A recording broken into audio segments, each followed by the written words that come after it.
Many parents dream of sending their children to a decent college in hopes that they will receive a great education, which will follow with an equally great career. However, for many this dream has not become a reality due to today's economy and financial struggles. Good evening, and welcome to AJM News. I'm Jerry Bevins.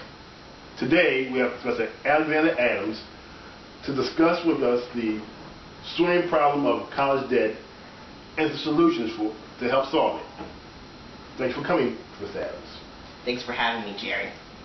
As you know, it's gotten harder for students to enter into a college. In fact, statistics show that tuition has increased over the years.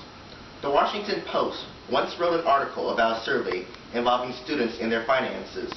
According to the survey, 58% of the students didn't receive any financial support from their family and relatives, and 69% didn't receive any scholarships. Some students even dropped out to support themselves. That's sad to hear. It is, but I hope that my studies will help many families today. And my first point is to look for a proper institution. This is especially important for low-income families. You'll want to look for a school that reflects the field of study your child is interested in. Also, you may want to consider two details. Are there any within your price range? And do any provide scholarships? The next point is to find out the college tuition.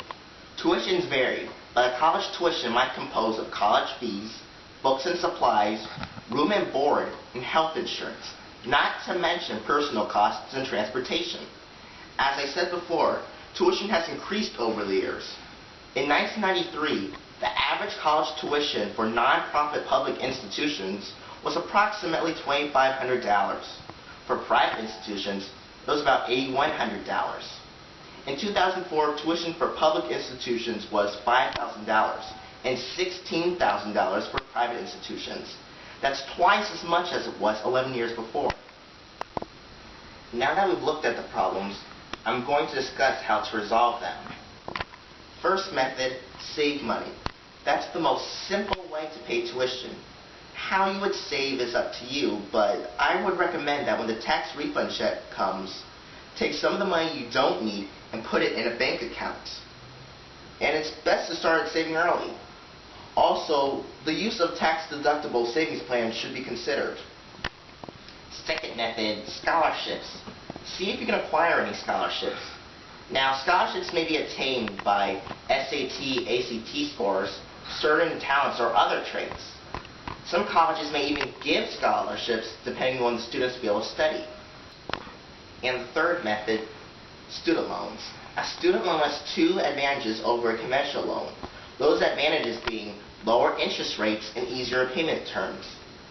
Repayment of these loans typically begin 6 to 12 months after the student leaves the institution, even if the degree program is incomplete. However, some argue that student loans can lead to bankruptcy, and that may be true. In 2007 to 2008, a survey reported that 25% of questioned students borrowed $30,000 or more. So loans are something you consider, but loans vary depending on the individual's and family's income. One thing to also consider is a community college.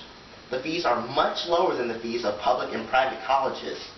In 2010, private college tuition fees cost about $26,273 annually. Community colleges cost about $2,544 annually. Those who graduate may receive an associate's degree. Some go on to gain a bachelor's degree. Community colleges provide students an opportunity to learn a trade, so they may enter the workplace sooner. Ultimately, though, the best thing to do is to pray about it and ask God for guidance. He will show you the road He wants you to take. Well, thanks for the advice you gave us today, Professor. My pleasure, Jerry. Well, folks, that's all the time we have for today. I'm Jerry Bevins from AJM News. Good night, everybody.